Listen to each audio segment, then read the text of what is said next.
Mais forte. Aleluia. Glória a Deus. Podeis assentar.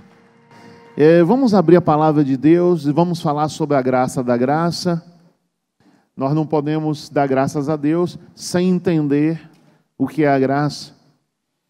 Logo em Gênesis 6:8, vocês podem ver aí no telão, não precisa vocês abrirem a palavra, Gênesis 6:8. Pode colocar no telão, por favor. Noé, porém, achou graça aos olhos do Senhor.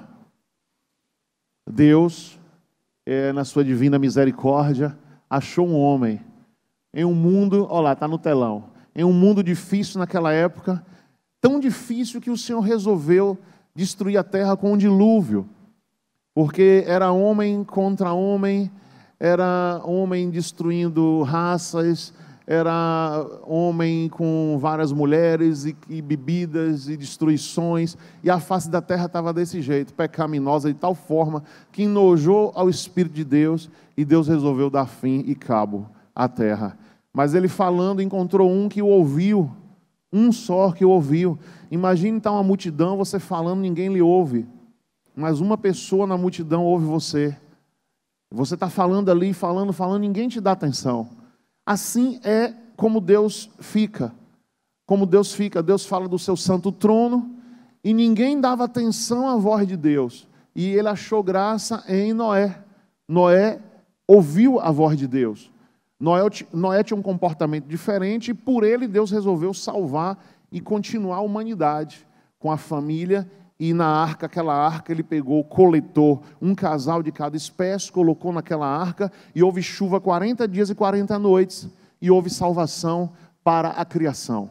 A criação continuou se multiplicando, inclusive Noé, a raça humana por Noé. Então, Deus naquele momento achou graça. Noé, porém, achou graça aos olhos do Senhor. Só ele. Só ele. Houve a época que só Abraão, Deus falava com a terra toda, e só Abraão atentou para a voz de Deus. Então, vivemos uma época assim parecida? Vivemos. Mas graças a Deus que muitas pessoas têm ouvido a voz de Deus. Muitas pessoas têm atentado à voz de Deus. As pessoas têm, não só eu ou só você, mas muitas pessoas têm atentado à voz de Deus. Então, Noé achou graça. Outro texto aqui, João 1,14. João 1,14, a Bíblia diz: E o verbo se fez carne, habitou entre nós, e vimos a sua glória, como a glória do unigênito, do Pai, cheio de graça e de verdade. Então Jesus Cristo habitou entre nós com a plenitude da verdade e a plenitude da graça. E aí eu te digo, o que é a graça? É um favor que se dispensa ou recebe, mas ela vem da origem de favor. Ou você dispensa a graça a alguém, ou você recebe essa graça. Então é um favor, não é pago. Então Jesus Cristo dispensou a graça sobre nós. Então vamos falar sobre a graça da graça. Favor que se dispensa ou recebe. Quando você... Tem muitas pessoas que fazem muitos favores a outras. Ela tem essa característica de fazer. Só que quem faz favor a outras pessoas tem que aprender que se você realmente quer fazer o favor, não fique pensando de nada em troca. Porque senão você vai se decepcionar com o favor que você fez e vai chegar um momento que você não vai fazer mais nada porque seu coração vai endurecer. Eu fiz favor a fulano, aí nem me retribui, nem me dá um bom dia. Então você vai viver desse jeito. Então quando você tiver condição de fazer, faça e não olhe nenhum dia e espere receber. Imagine quanto favor Jesus Cristo já fez. Desde que a humanidade existe. E quantas pessoas já viraram o rosto para Jesus? Quantas pessoas já viraram o rosto para Deus, para o Pai? E quanto favor Ele já fez para nós? Então observe e tenha a sua vida tranquila. Faça, dê com a mão, sem olhar o que faz a outra. Você nunca vai se machucar. Porque se for um favor que você vai fazer para você se machucar, não faça. Eu vou fazer porque ela vai me ajudar quando eu precisar. Em primeiro lugar, quando você precisar, quem vai lhe ajudar é Deus. É Deus. Então não fique esperando que aquela pessoa venha porque você ajudou ela. Faça e esqueça. Por quê? A conta Quem vai pagar você é Deus. Entendeu? Deus vê que você é uma pessoa boa. E Deus vai trazer sempre retorno para você. Sempre um retorno para você. Então não espere dessa forma. Porque Jesus Cristo, imagine Jesus passar o que passou e, eu quero que a humanidade faça isso e isso por mim. Não, Jesus teve aquele projeto dele, ele executou perfeitamente. E venceu. Sem depender de ninguém. Não dependeu de ninguém.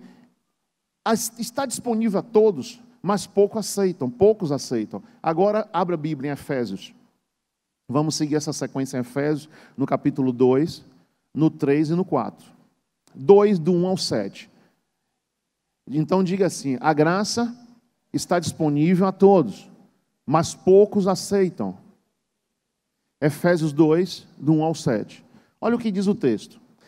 E vos vivificou, estando vós mortos em ofensas e pecados. Em outro tempo andastes segundo o curso deste mundo, segundo o príncipe das potestades do ar, do espírito que agora opera nos filhos da desobediência. Para um pouquinho aí nesse versículo. Quem não tem o Espírito Santo tem espírito da desobediência. Está escrito aí. No 2:2. Não tem outro jeito, gente. Não tem um terceiro espírito. Ou é o Espírito Santo, ou é o espírito da desobediência, que habita nas pessoas. Então, olha, em outro tempo andaste, está dizendo que eu e você andava, segundo o curso deste mundo, segundo o príncipe das potestades do ar.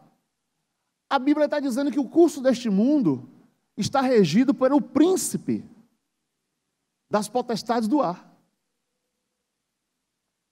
É como se fosse um grande rio, todo mundo está indo nesse grande rio, e quem rege esse rio é o principado do ar, a potestade do ar. Então, antigamente, você que já é evangélico, que pode ter uma pessoa aqui que ainda não seja batizado, não está ainda na presença de Deus, e que você esteja, acho que você veio aqui para isso, é segundo o príncipe das potestades do ar, o espírito que agora opera nos filhos da desobediência. Quem desobedece a Deus, tem um espírito que opera nele, e esse espírito que opera nele é o espírito do mundo.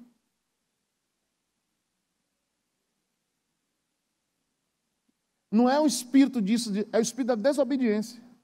Porque a pessoa tem um pai que não obedece o pai. Entendeu? Ele é ser humano, mas não obedece ao Senhor. O texto segue.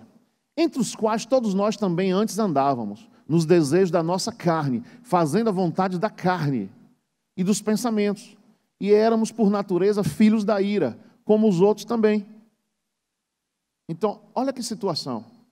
Deu na mente, eu fiz. A vontade da carne. Aí você chega e entrevista um cidadão, quando às vezes a polícia prende. Por que foi que você matou aquela pessoa? Me deu vontade. Me deu vontade, eu fui lá e matei. Entendeu? Cada um com um grau. Outra com vontade de comer. Eu tive vontade de comer isso que eu não podia, que o médico proibiu. Fui e comi. E o outro disse simplesmente, eu tive vontade de matar. Não é chocante? Chocante. Mas aí, entenda que quando a gente obedece a Deus, evita tudo isso na nossa vida. Fazendo a vontade da carne e dos pensamentos.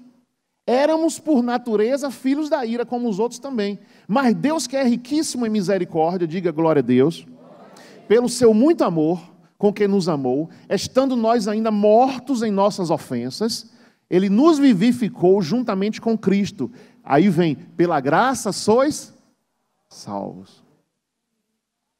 Então temos que dar graças a Deus em tudo, porque você estava lá no teu erro e Deus foi lá e te buscou. Imagine que, será que a gente pensava isso? A gente estava no erro, uma hora dessa, domingo, uma chuva dessa, a gente estava fazendo alguma coisa em algum lugar escondido, no erro. E aí, a gente nem na cabeça pensava, um dia tem um Deus que vai me salvar. Não, a gente não imaginava e Ele foi lá e nos salvou. Jesus já olhava para mim, Jesus já olhava para você. Sem a gente nem o conhecer. Mas Ele já estava de olho, um telescópio lá do céu olhando para a gente, ó. Olhando e nos filmando. Isso é muito forte, é muito importante. Mas pelo quê? Pela graça. O que é que você pagou para ele estar olhando para você? Nada, é a graça dele, porque a graça é de graça. A graça é de graça. Seguimos o texto aqui. 6. E nos ressuscitou juntamente com ele e nos fez assentar nos lugares celestiais em Cristo Jesus. Querida, a tua reunião é no céu. Eu estou assentado, só você sai de lá. Você está assentado nas regiões celestiais. Jesus já tem você como um morador do céu. Ele já tem você assim. Ele não lhe vê de outra forma. Ele lhe vê como um cidadão celestial, como um cidadão, sabe, abençoado. Para mostrar nos séculos vindouros, no 7, as abundantes riquezas da sua graça, pela sua benignidade para conosco em Cristo Jesus. O que é que Jesus quer mostrar aos séculos vindouros? A sua graça. Ele quer mostrar a graça dele. Porque pela graça sois salvos, no 8, por meio da fé. Isto não vem de vós, é dom de Deus. Amém, igreja? Pela graça você foi salvo. Não vem das obras para que ninguém se glorie. Se fosse pelas obras, uma pessoa que está agora debaixo da chuva pregando o evangelho, estaria melhor do que eu e do que você que estamos no seco. Ah, você estava lá no conforto, na cadeira, no ar-condicionado, eu estava me molhando. Então eu sou salvo, você não é, que você está com a roupa seca. Então não é pelas obras. Amém, igreja? Não é pelas obras. Porque sempre teria alguém que ia fazer mais do que você. Ah, eu oro 3 horas por dia, o outro ora 8. Então sempre pelas obras. Ah, eu vou no hospital uma vez por ano. O cara vai dizer, eu vou todo dia evangelizar no hospital. Então sempre, por isso que a salvação não vem das obras, porque a pessoa ia se gloriar. A minha obra é maior do que todo mundo, ó. A glória é dele. Porque somos feitura sua, criados em Cristo Jesus para as boas obras, as quais Deus preparou para que andássemos nelas. No versículo 11, 8 a 10, 2 a 1 a 7, até o 10. Ok, até o 10. Já lemos aí o texto todo. Agora veja o capítulo 3, do versículo 1 até o 5. Por esta causa, eu, Paulo, sou prisioneiro de Jesus Cristo por vós, os gentios. Se é que tendes ouvido a dispensação da graça de Deus, para que convosco me foi dada, como me foi este ministério manifestado pela revelação, como acima em pouco vos escrevi. Porque, quando ledes, podeis perceber a minha compreensão do ministério de Cristo, o qual em outros séculos não foi manifestado aos filhos dos homens, como agora tem sido revelado pelo Espírito aos seus santos apóstolos e profetas. Então, essa graça, essa explicação da graça, não foi revelado há séculos antes do apóstolo Paulo, mas foi revelado naquele momento e está sendo revelado para mim e para você aqui hoje. Amém? Diga, pela graça, eu sou salvo. Olha o 7 e 8, do qual fui feito ministro, pelo dom da graça de Deus. Então o apóstolo Paulo não está dizendo, eu fui ministro pelo trabalho que eu desempenhei, pelas prisões que eu passei, pelas surras que eu tomei, pelos jejuns. Ele não está dizendo isso, ele diz o quê? Ele não olha nada do que ele fez, nada das dores que ele passou, ele olha o quê? Pela graça de Cristo. Pela graça de Cristo. A saber, o 7, do qual fui feito ministro pelo dom da graça de Deus, que me foi dado segundo a operação do seu poder. A mim, o mínimo de todos os santos, me foi dada esta graça de anunciar entre os gentios, por meio do evangelho, as riquezas incompreensíveis de Cristo. Olha como ele fala, como o texto fala, incompreensíveis, mas pelo Espírito Santo você passa a compreender as riquezas de Deus na tua vida. Diga, eu sou rico em Cristo Jesus. 4, do 4 ao 11, aí mesmo em Efésios 4, versículo 4 até o 11. Olha o que diz o texto. Há um só corpo, um só Espírito, como também fostes chamados em uma só esperança da vossa vocação. Um só Senhor, uma só fé, um só batismo. Aqui é bom a gente explicar um pouquinho, porque muitas pessoas dizem um só batismo. Pastor, eu me batizei com 12 anos, com 13, com 11, não sabia o que era o batismo, desviou da igreja há muito tempo, agora pastor, eu quero me batizar de novo. Um só batismo que está falando não é a quantidade, está falando da forma um só batismo, que é a forma onde todo o seu corpo vai ser coberto pela água. Você vai ser imerso na água, em nome do Pai, em nome do Filho e do Espírito Santo, e em nome de Jesus. Vai levantar, você foi batizado nas águas. Um só batismo. Mas muitas pessoas acontece isso. Quantas pessoas eu já batizei pela segunda vez? Porque ela batizou criança, batizou com 18, batizou com 20, se afastou, pastor, não sabia o que era fé. Eu fui empolgado pelo meu pai, pela minha mãe, pela igreja que eu congregava, e eu fui para carnaval, micareta, fiz tudo de errado, e agora eu quero me batizar de novo. Então, a pessoa pode se batizar de novo nessa situação? Sim, pode, nada impede, porque ela mesma tem a certeza de que a vida dela, no primeiro batismo, e tudo que ela fez de errado, ela não era crente. Não tinha um arrependimento. Então ela vem, se batiza de novo, quando volta para Jesus. Normalmente, volta para Cristo em outras igrejas. As pessoas dificilmente voltam, quando se afastam há muito tempo, voltam para as mesmas igrejas, onde, por vergonha, por uma série de situações, prefere ir até outra igreja e lá ela se batiza. Então, querido, esse um só batismo é em relação à forma do batismo. A forma do batismo. Um só batismo, a Bíblia está dizendo, um só Senhor, uma só fé, um só batismo. Veja que aqui também abre parênteses para a gente falar de uma só fé. Observe que muitas pessoas têm fé em Cristo, mas têm fé no galho de arruda, tem fé naquela planta comigo ninguém pode, tem fé em vestir branco sexta-feira, tem fé na ferradura atrás da porta, tem fé na figa dentro da bolsa. Então ela tem vários tipos de fé. Tudo que fala ela tem fé. Eu tenho fé no incenso, eu tenho fé nisso, eu tenho fé naquilo, porque minha avó tem a fé nisso, meu tio tem a fé naquilo, meu amigo tem a fé naquilo outro, meu jogador de futebol que eu gosto tem a fé naquilo. Então a pessoa tem fé em tudo. Jesus quer que você tenha uma só fé. Em quem? Ele. Basta. Jesus Cristo de Nazaré, o Todo-Poderoso. Aquele que ressuscitou, aquele que está vivo e aquele que tem poder de interferir na tua vida e de salvar a tua vida. Quem pode aplaudir a Jesus? Uma só fé.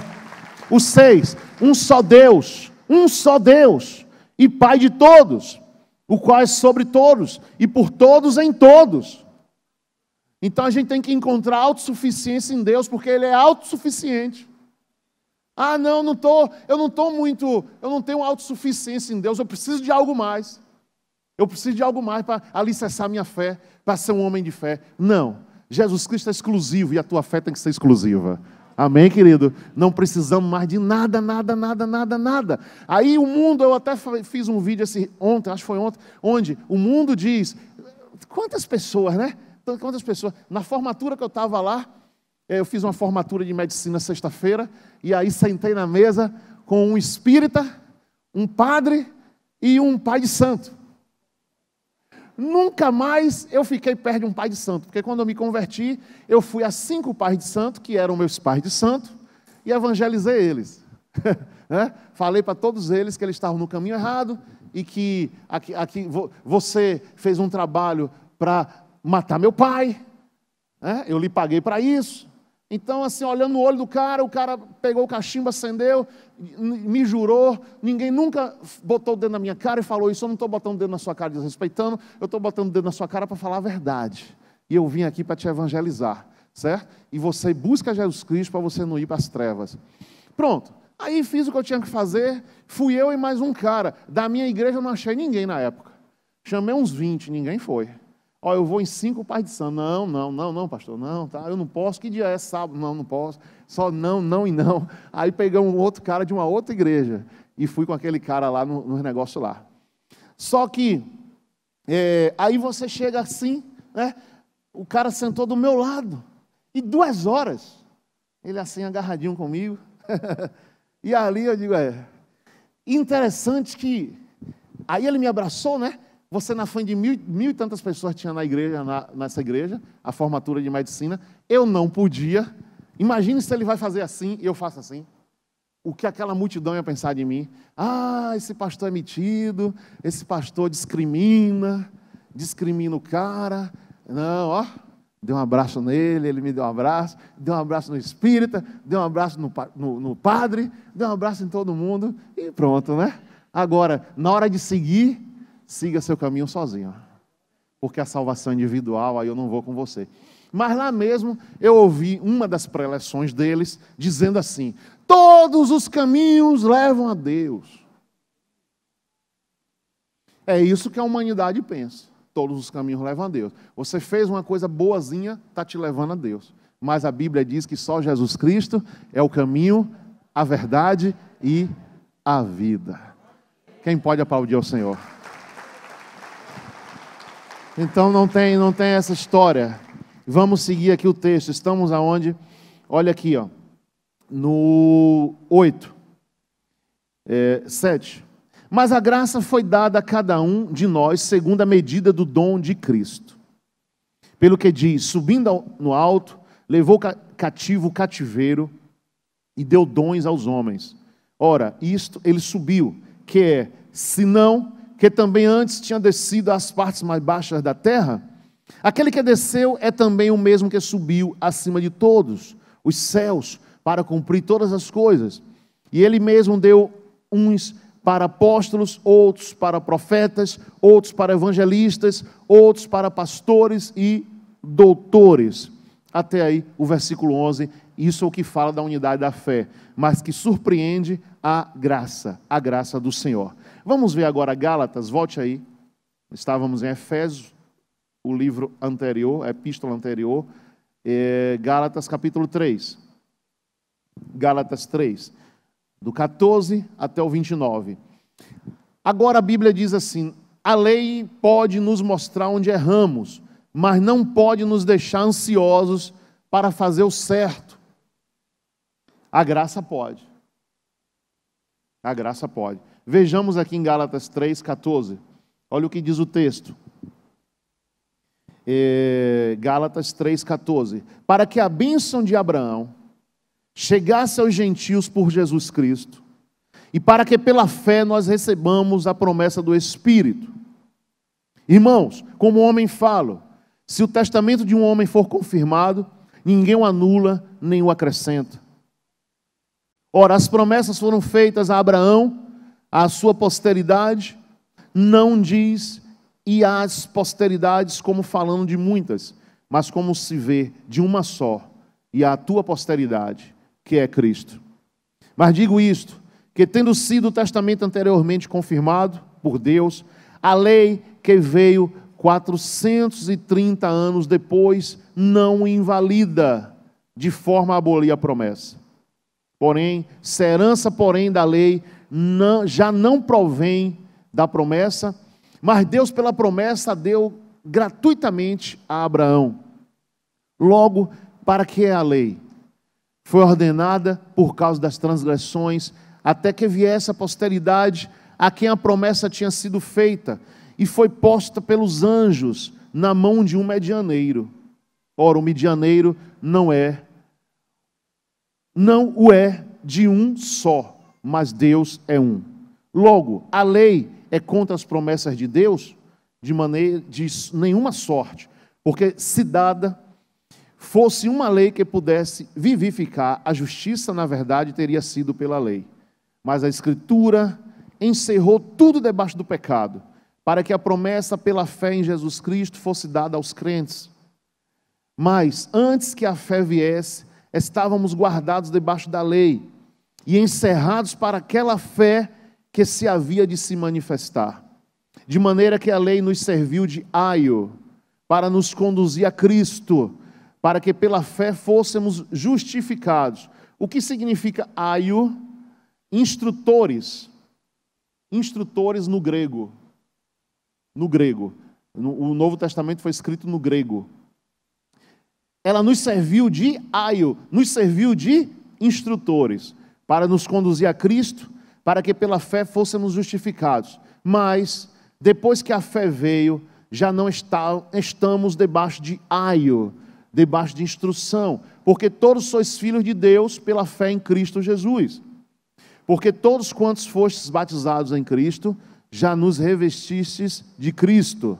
Nisto não há judeu nem grego, não há servo nem livre, não há macho nem fêmea, porque todos vós sois um em Cristo Jesus. 29. E, se sois de Cristo, então sois descendência de Abraão e herdeiros conforme a promessa. Então, queridos, a lei não pode nos mostrar onde erramos, mas não pode nos deixar ansiosos para fazer o certo. A graça pode. A graça será a vontade de Deus em mim, será a vontade de Deus em você, de fazer o certo. O desejo de fazer o certo. O desejo, erramos sim, mas a graça vai nos conduzir a fazer o certo. Dia e noite, ela vai nos alertar. A lei, o ser humano tem desejo de transgredir, porque o pecado sempre levou o ser humano a achar, tipo assim, em pecado é mais gostoso, em pecado é melhor, na desobediência é melhor, é mais emocionante. O ser humano tem essa tendência, a carne tem essa tendência. Então, o homem normalmente transgride a lei. O pai e a mãe dizem, não pega esse doce, a criança vai e pega. Fulano não passa o sinal, vou passar o sinal a 150 por hora, na emoção. A velocidade é 80, vou botar 180. Então isso gera adrenalina, gera emoção. A graça não. A graça vai gerar pés no chão, na sua vida, na minha vida. E você, pela graça de Deus, vai procurar se aperfeiçoar dia e noite. Eu serei um cidadão melhor amanhã do que hoje. A graça vai te levar a isso. A graça é um incômodo de Cristo em você. Jesus vai incomodar você, mas Jesus incomoda de graça. Ele incomoda de graça, ele vai incomodando, ele vai tocando, ele vai tocando, ele vai tocando, ele vai tocando. E você vai, deixando coisas de lado e fazendo o certo, sendo certo. O certo é certo e eu quero o certo. Eu gosto do certo, eu vou viver o certo. A graça vai te levar a isso. E que Jesus tenha essa paciência comigo, com você, para nos levar a essa graça, para essa graça crescer em nossas vidas. E você crescer com Cristo cada dia mais. Então a graça pode, a lei não. A lei, quanto mais se proíbe, mais a pessoa quer transgredir. A graça veio antes de precisarmos, porque um dia precisaríamos. Aqui é muito interessante para fechar sua inteligência e fechar seu pensamento. Abre Marcos 16:16. Marcos 16:16. E você vai entender aqui com um exemplo que eu vou te dar. Marcos, o Evangelho de Marcos 16:16.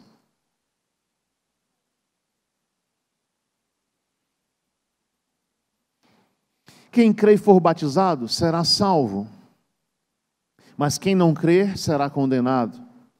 Então necessitamos, nesse texto, de passar a crer, de ser batizado para ser salvo.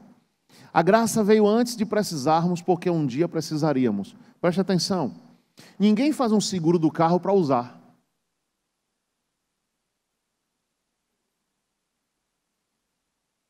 Mas se precisar, vai usar. Então um pai e um filho. O pai pega um cartão de crédito pré-pago e dá para o filho. Filho, se você precisar, o filho está fazendo noitadas, está saindo, o pai com receio dele necessitar e está sem dinheiro, e pelo cartão de crédito o pai vai verificar as contas onde ele gastou, vai ser uma segurança maior do que dar dinheiro em espécie. Então o pai toma o cartão e dá para o filho. O filho chega na madrugada, bate o carro. Precisa do cartão para o guincho, não quer chamar o pai, não quer acordar o pai, precisa de várias situações de usar aquele cartão.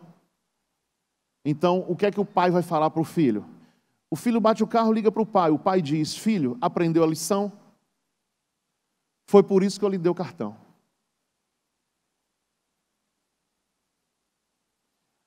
Quando você precisar da graça do Senhor, Ele vai dizer, aprendeu a lição? Todas as vezes que a gente precisar da graça é para não ser condenado, não ser destruído. O socorro de Deus. Erramos, mas o socorro vem. Porque Jesus é o nosso advogado, Ele não está como juiz para condenar.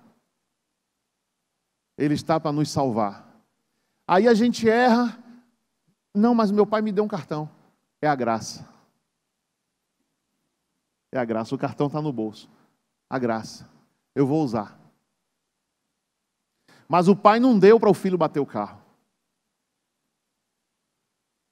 Jesus não morreu na cruz, não dispensou a graça sobre nós para você ficar a vida inteira errando. Para você errar hoje, errar amanhã, errar todos os dias, entrar 2020, 2021, continuar errando. Não. Vamos deixar essa franquia do seguro sem pagar. Porque quando precisar, tem que pagar a franquia. A taxa é alta. Mas eu já paguei o seguro, vou pagar a franquia? Sim. Carro de terceiros é um valor, outra situação, outros valores, e aí vai. Mas o pai depois, no outro dia, filho, você usou o cartão? Usei. O que foi? Eu atravessei o sinal, no meio da madrugada, estava com uma menina nova, me incentivei, queria mostrar a menina o motor do carro, e corri muito, bati o carro. Mas você aprendeu a lição, meu filho? Você usou o cartão, mas você aprendeu a lição? Então, todas as vezes que a gente erra, nós vamos usar a graça de Cristo. Mas Cristo vai virar para a gente e perguntar, você aprendeu a lição? Aprender a lição é não fazer de novo. Aí já entra outra situação. Lembra aquilo que eu falo dos animais direto? Se eu pudesse, eu falava toda a pregação. O animal, ele toca num capim que faz mal a ele, o cachorro come a comida que fez mal a ele, ele vai morrer de fome, se ele estiver preso naquele ambiente, ele não vai comer aquela comida de novo. Porque ele diz, eu vou esperar aqui para ver se alguém vai me salvar, mas essa comida, ela mata, eu não vou tocar mais. O homem não, ele aprende a fumar, ele aprende a usar droga, ele aprende a beber, ele aprende a fazer o mal e repete até morrer. Essa bebida está acabando com o meu fígado, mas ele toma de novo, toma de novo, toma de novo, toma de novo. Essa droga está matando o meu corpo, mas ele usa,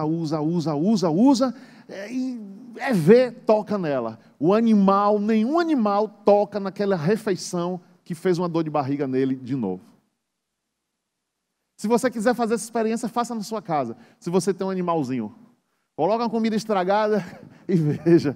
Coitado do bichinho, né? Que experiência o pastor está mandando fazer. Mas é verdade. O animal não come, ele fica, ó.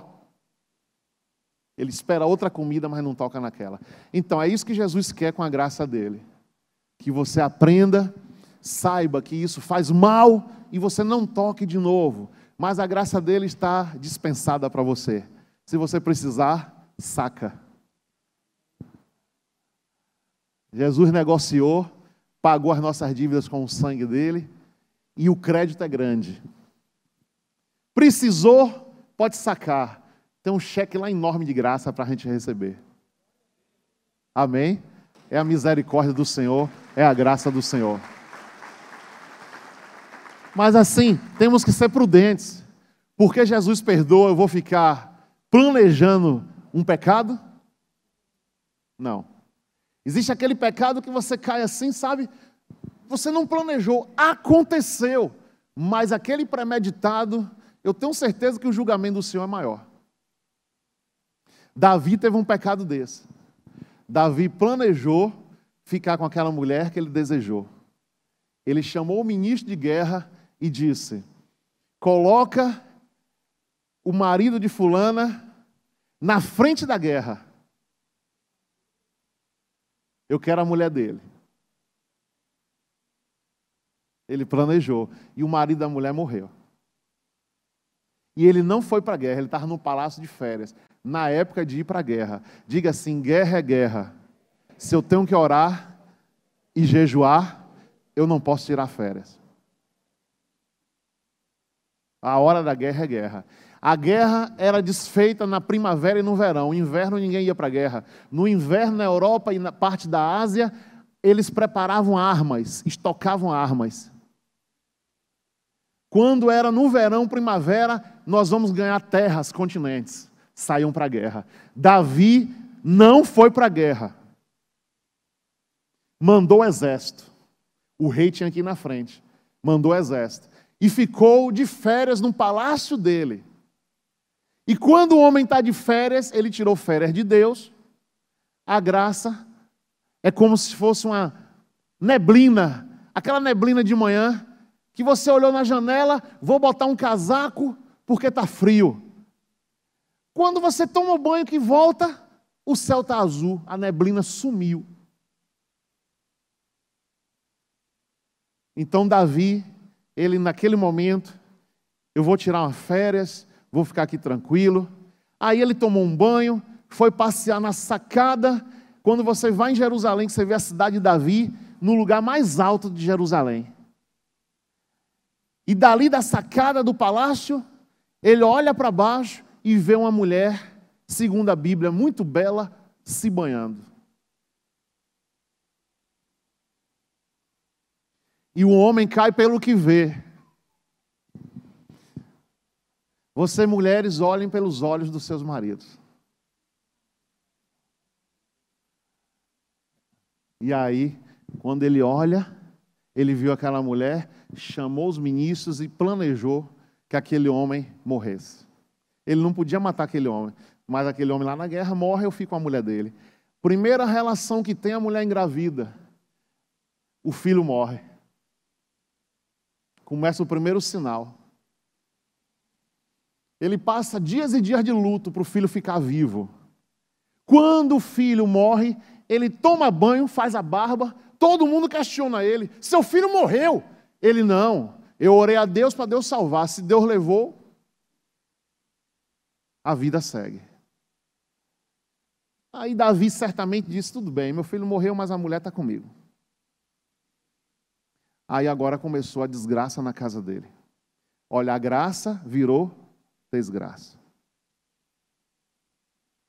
Um filho dele pega a irmã. O filho de Davi se deita com a filha. Incesto na casa do rei. Um homem segundo o coração de Deus.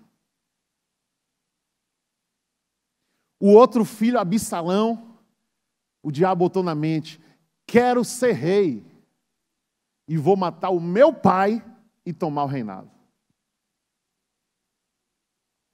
Aí ele já estava jejuando e orando.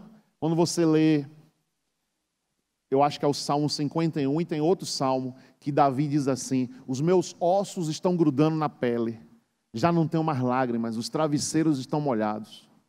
Davi jejuando e orando, pedindo perdão a Deus. Quando ele está desse jeito, ele foge. Ele brigava, não perdia briga para ninguém. O homem era destro na espada, conquistou terras. Absalão vinha, ele ia matar Absalão. O que foi que ele fez? Tirou os sapatos dos pés e subiu o monte descalço, correndo o filho. E o filho vinha, a gente visitou lá em Israel esse lugar, é no norte de Israel. O filho ficava na porta do palácio, dizendo, cadê meu pai que não atende vocês? Eu atendo. Absalão. Não precisa vocês irem para Jerusalém, o nosso reinado é aqui. Aí ele resolve subir contra Jerusalém para tomar tudo do pai, tomar Israel. Quando ele chega no meio do caminho, ele quebra o pescoço numa árvore. Não era porque o pai estava errado que o filho tinha que matar o pai. Honra teu pai e tua mãe, para seus dias se prolongarem na terra. Eu sei que toda essa história foi terrível na vida de Davi, e Davi aprendeu. Porque a graça, a neblina apareceu de novo. A graça veio de novo. A graça sumiu, ela veio de novo. Então, queridos, querida, guarda os mandamentos do Senhor, para que a graça não desapareça da tua vida. E hoje é um dia de ações de graça, onde nós vamos glorificar o nosso Deus agora. Confie que o teu Deus é rico. Tu precisa de ouro, Deus é rico. Não vai precisar você tomar nada de ninguém. Confie que Jesus é misericordioso. Confie que Jesus perdoa. Confie que Ele cura a ferida. Confie que Ele cura os traumas. Confie que Ele faz tudo. Confie, é fé. Meu Deus vai executar o projeto. Não precisa fazer o meu projeto, porque o meu projeto é distorcido. Mas o projeto do Pai não é distorcido, é certo, é correto. Aí você confia que Ele vai. Não, Deus está demorando, eu vou fazer do meu jeito. Vamos ficar de pé e vamos orar. Não faça do seu jeito. Confie que Deus vai executar o projeto dele. Amém? Esse é o nosso Deus, essa é a graça do Senhor. Vamos confiar nele. Porque muitas vezes você vai correr e não vai dar certo. Você vai voar e não vai dar certo. Deixa Deus fazer por você. Você é um guerreiro, um vitorioso. Até para vir de carro nessa chuva estava complicado, mas você veio. Que Deus te abençoe grandemente. Vamos agradecer a Deus aqui diante do altar. Sai do seu lugar, venha para aqui. Quando a igreja está muito lotada, domingo não dá para a gente fazer isso. Mas hoje dá. Vem aqui à frente e vamos clamar ao nosso Senhor e glorificar Ele. Porque a graça de Deus está sobre nós.